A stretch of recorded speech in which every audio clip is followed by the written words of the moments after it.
So আসসালামু আলাইকুম viewers, দেখেন চেবি অটোতে দুইজন প্রতারক ধরেছি আমরা, ঠিক আছে? এটা বন্ধ করো। দুইজন প্রতারক, এই যে এই হুজুর সাহেব এবং এই যে হুজুর সাহেব। একটু ভাই একটু একটু সোজা হন, সোজা হন, সোজা হন। যা তো হয়েছে, যা হওয়ার তা তো হয়েছেই। এই দুইজন প্রতারক সাহেব আসছেন, এসে আমাদেরকে এই যে মাদ্রাসার বাচ্চাদের কোমলমতি সন্তানদের ছবি দেখাচ্ছে। তা আপনারা জানেন যে আমরা মসজিদ, মাদ্রাসা এবং কেউ অসুস্থতার কথা বললে আমরা প্রচন্ড পরিমাণ আগ্রহ সহকারে অনুদান দেই এবং সবসময় পাশে থাকতে চেষ্টা করি, সহায়তা করি। ইভেন দো বিলাল ভাইয়ের নিজে একটা মাদ্রাসা উনি পরিচালনা করে। সো ইসলামের কথা বললে আপনারা জানেন যে আমরা ইসলাম সম্পর্কে সবচেয়ে বেশি সফট হার্টেড, সবচেয়ে বেশি সফট কর্নার ইসলামিক কর্মকাণ্ডে আমাদের। তো আমরা সবসময় সহায়তা করতে চেষ্টা করি। তো ওনাকে যখন এই মাদ্রাসার কথা বললো যে ছাদ ঢালাই এবং হচ্ছে বাচ্চাদের খাবারের জন্য টাকা দরকার, তো যখন এরকম এই যে জিনিসটা যখন আপনার লেমিনেটিং করা, তখন বিলাল ভাই সন্দেহ হলো যে লেমিনেটিং করা থাকা মানে হচ্ছে এটা একটা কন্টিনিউয়াস প্রসেস, এটা একটা কন্টিনিউয়াস প্রসেস। ভাই আমাকে বললো যে তুমি একটু ভেরিফাই করো। সো আমি এই মাদ্রাসার নাম দিয়ে গুগল ম্যাপের থেকে ঢুকে ওনার ফোন নাম্বার কালেক্ট করলাম।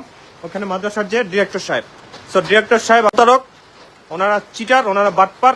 আমাদের নাম করে এই যে এই ভদ্রলোক, উনি পরিচয় দেয় উনি হচ্ছে 8 বছর লন্ডন থেকে আসছে, উনি প্রতারক, উনি হাফেজ পরিচয় দেয়, কারি পরিচয় দেয়, উনি খতিব পরিচয় দেয়, ঠিক আছে?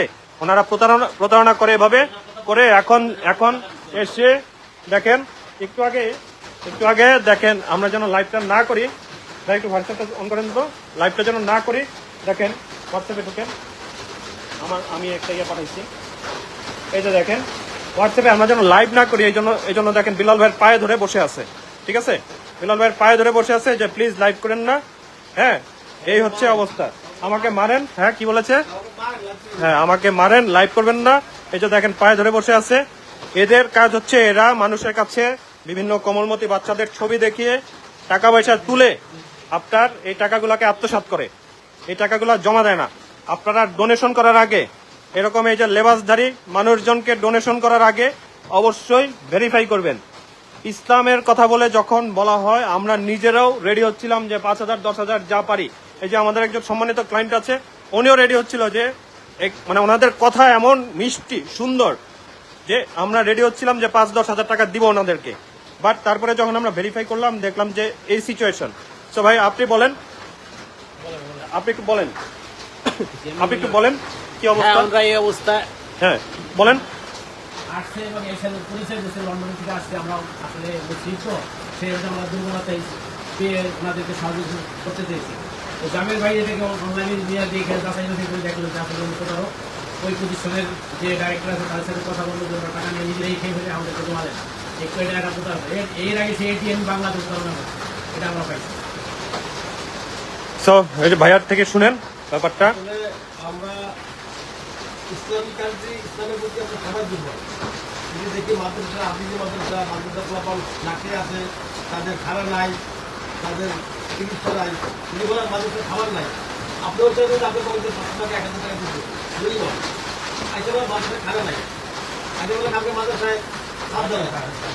এখন এই ধরনের কথা বলে আপনাদের একটু উইক হয়ে যায়, দুর্বল হয়ে যায়।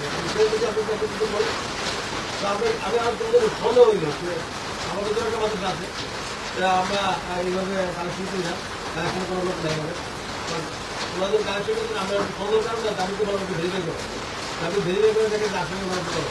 এবং আমরা ওই মাদ্রাসার পরিচালকের সাথে কথা বলছি, জাহাঙ্গীর সাহেবের সাথে। সে নিজে বলছে যে ওনারা প্রতারক, দে আর ফ্রড। তারা হলো গিয়ে টাকা পয়সা তুলে টাকা পয়সা আত্মসাৎ করে এবং হচ্ছে হলো গিয়ে ওনাকে কোনো টাকা পয়সা দেয় না। জাহাঙ্গীর সাহেবের মাদ্রাসা নাকি উনি ওয়াকফ করে জমি দান করছে। একটা মাদ্রাসায় ওয়াকফ করে জমি দান করার নিয়েও চিটিং করে, ঠিক আছে? তো আমি বলেছিলাম যে এদেরকে দ্রুত আইনের আওতায় আনতে, এদেরকে আসলে দ্রুত আইনের আওতায় আনতে হবে, কারণ এরা সমাজের জন্য ক্যান্সার, এরা ইসলামের শত্রু, এদেরকে চিনে রাখেন। এই যে দেখেন, এই যে কান্নাকাটি শুরু করছে, এই যে ইসলামের শত্রু, এরা দেশের শত্রু, এরা আপনার শত্রু। এরা এই যে কোমলমতি সন্তানদেরকে আপনারা মাদ্রাসায় পাঠাচ্ছেন, এদেরকে ইউজ করে এরা এই জানোয়ার রূপী মানুষগুলা আপনার সন্তানকে ইউজ করে অর্থ কামাচ্ছে। ইভেন এখন অনেক সময় দেখা যায় যে মাদ্রাসায় বিভিন্ন বাজে কাজ হচ্ছে, ঠিক আছে? অপপ্রচার চলছে, খারাপ রকম কাম হচ্ছে, ছোট ছোট বাচ্চাদেরকে বলাৎকার করা হচ্ছে। অনেকে, আমি ফার্স্টে বিশ্বাস করতাম না যে হুজুর কিভাবে বলাৎকার করে, কিন্তু হুজুর যখন চিটার, তখন আমার এই চিন্তা কিন্তু অবান্তর হওয়ার কোনো প্রশ্নই আসে না। একজন হুজুরকে দেখলে উনি যখন আসছে, বিলাল ভাই আমাকে বলছে স্টাফ শর্ট আজকে আমাদের, বিলাল ভাই আমাকে বলছে যে ওনাদেরকে কফি খাওয়াও, ঠিক কিনা? কফি খাওয়াইছি, আমরা ওনাদেরকে কফি খাওয়াইছি, সম্মান করাইছি। কেউ সাহায্য চাইতে আসলে, এই যে সবুজ আমাদের এখানে আছে, এদিকে আসো সবুজ, কেউ সাহায্য চাইতে আসলে উপরে আসতে পারে? উপরে আসতে পারে না আমাদের এখানে কেউ। ইভেন দো, হ্যাঁ, আমাদের ক্রুদেরকে বলা আছে যে কেউ সাহায্য চাইতে আসলে তোমরা সাহায্য করো। হুজুর মানুষ দেখে আমাদের অফিসে, this is the main office of JB auto, এখানে আমরা ওনাদেরকে অ্যালাউ করেছি। আমরা, কারণ আমরা একাধিকবার হজ করেছি, আমরা মনে করেন যে ইসলামের পথের কান্ডারি হতে চাই, আল্লাহর পথে চলতে চাই। আমরা একাধিকবার আমরা এটা চেষ্টা করি যে ইসলাম যেন সম্প্রসারিত হয়, ইসলামের আলো যেন ছড়িয়ে যায়, এই কোমলমতি বাচ্চাগুলো যেন ভালোভাবে চলতে পারে, কোরআনের পাখি হতে পারে, ঠিক আছে? এবং আল্লাহ তাআলার কাছে আমরা যেন বলতে পারি যে জীবনে বহু খারাপ কাজ করেছি, কিন্তু তোমার পথে চলার জন্য আমাদের সাধ্যমতো চেষ্টা করেছি। সো আমরা ট্রাই করেছি, আমরা অনেক চেষ্টা করি। বাট আজকের পর থেকে, এই যে দেখেন, এই প্রতারকের পর থেকে যখন হলো গিয়ে আমরা চেষ্টা করব যে দিতে, তখন কি আমাদের মন চাবে? আপনি বলেন যে আমাদের যখন আমরা চেষ্টা করব তখন চাবে মন? এখন আপনি বলেন, আপনি কেন প্রতারণাটা করেন? আপনি যদি স্বীকারোক্তি দেন যে আপনি প্রতারণা করেন, তাহলে আমি আপনাকে এবারের মতো ক্ষমা করব, কারণ আল্লাহ ক্ষমাশীল ব্যক্তিকে মাফ করেন। আমি আপনাকে আইন শৃঙ্খলা বাহিনীর হাতে দিব না। আপনি প্রতারণা করছেন কেন, এটা স্বীকার করেন।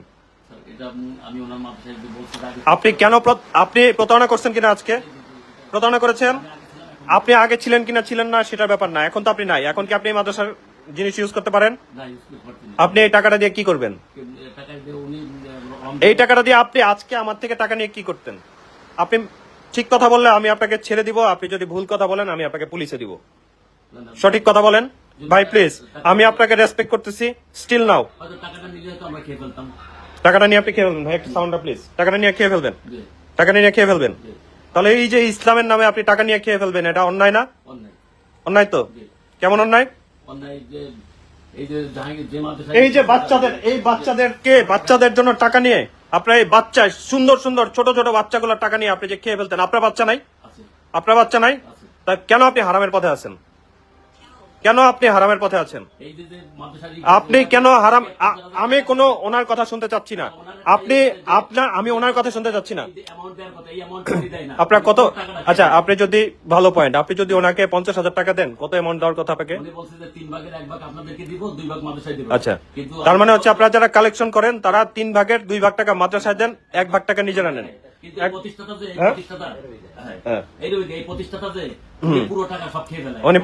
আচ্ছা, তার মানে মাদ্রাসাতেও ঝামেলা আছে, মাদ্রাসাতেও গলদ আছে। আচ্ছা, সেটা আরেকদিন, সেই ব্যাপারে আরেকদিন কথা হচ্ছে। এখন টাকাটা নিয়ে কি করতেন? এখন তো আপনি এখানে নাই, এখন টাকাটা নিয়ে কি করতেন বলেন? হ্যাঁ, প্রতারণা করতেন। প্রতারণা ভাই সাহেব, ভাই আপনার কি অবস্থা? আপনাকে কথা বলেন, না হলে আমি আপনাকে আইন শৃঙ্খলা বাহিনীর হাতে দিব। কথা বলেন।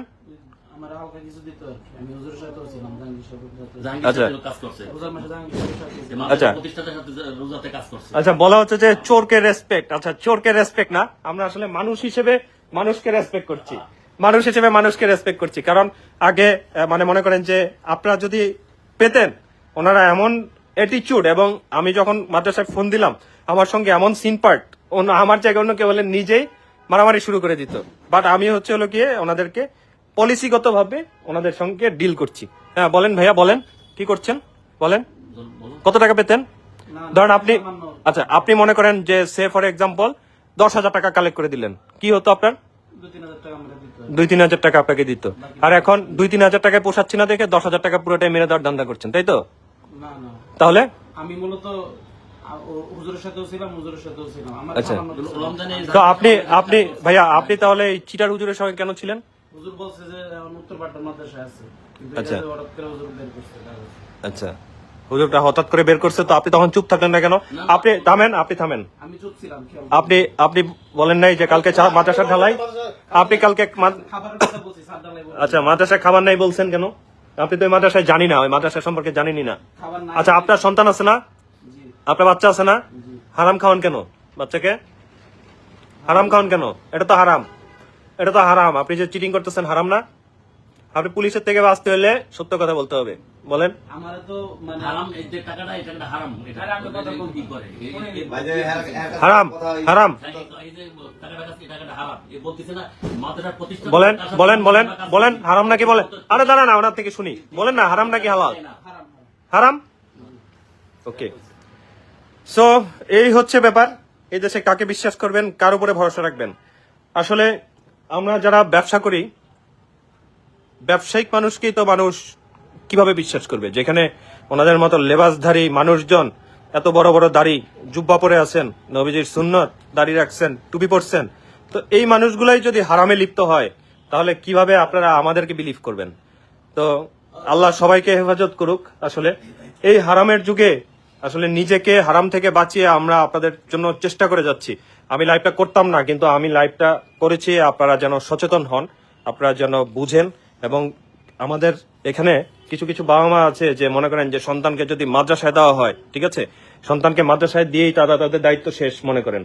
কিন্তু মাদ্রাসার অন্তরালে মাদ্রাসার হুজুররা যদি এই লেভেলের বাটপার হয়, এই লেভেলের খারাপ হয়, এটা আপনারা আগে যাচাই করে নেবেন। মাদ্রাসায় আমরা মাদ্রাসার ব্যাপারে খুবই সফট হার্টেড। মাদ্রাসা থেকে আসলে আমার জানা মতে আমার এই জীবনে কোনোদিন কাউকে খালি হাতে ফিরায় দেওয়া হয় নাই। জেবি অটো থেকে, জেবি অটো থেকে কেউ কোন সাহায্যের জন্য আসলে কেউ কখনো খালি হাতে ফিরে গেছে বলে আমার মনে পড়ে না। আই ফার্মলি বিলিভ এটা সবুজ ডিল করে। জীবনে কোনোদিন কেউ সাহায্যের জন্য এসে ফিরে গেছে জেবি অটো থেকে? কখনোই না, never ever, never ever. But এই ধরনের মানুষজন যখন আমরা ডিল করি, ফেস করি, তখন আসলে মন নষ্ট হয়ে যায়। তো সবাই আপনারা ভেরিফাই করবেন। পারলে যদি দান করতে ইচ্ছে হয়, নিজে প্রতিষ্ঠানে যে সরাসরি যে দান করবেন।